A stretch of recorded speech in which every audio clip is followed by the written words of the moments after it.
ఉత్తరప్రదేశ్ లాంటి చోట్ల ఇప్పుడు జరుగుతున్నటువంటి పరిణామాలు ఎస్పెషల్లీ హిందువులు ప్రొటెస్ట్ చేయాల్సినటువంటి పరిస్థితులు వస్తున్నాయి. ఏంటయ్యా అంటే ఆ, హిందువులకు సంబంధించినటువంటి దశ్వా స్థల్ దగ్గరన బౌండరీలో మజర్ కట్టుకొచ్చారు బరేలీలో. ఇప్పుడు హిందువులేమో ఇంకా నువ్వెందుకు చేయవంటారు. ఇప్పటికి బోలెడు చేశాడు అతను, ఇంకా ఏదో ఒక ఇష్యూ వస్తానే ఉంటుంది, ఎందుకు చేయవని ప్రశ్నిస్తుంటారు. అదే సందర్భంలో ముస్లింలేమో మాకు అన్యాయం చేశాడని చెప్పి వ్యతిరేకిస్తుంటారు.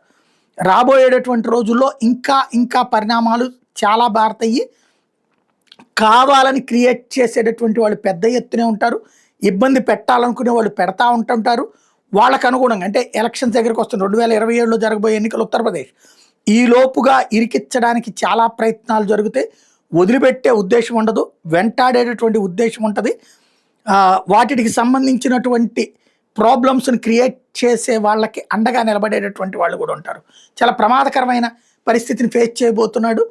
ముస్లిం క్రైస్తవ పోలరైజేషన్తో పాటుగా దళితుల పోలరైజేషన్ కోసం ఉత్తరప్రదేశ్లో సీరియస్ అడుగులు పడతాయి.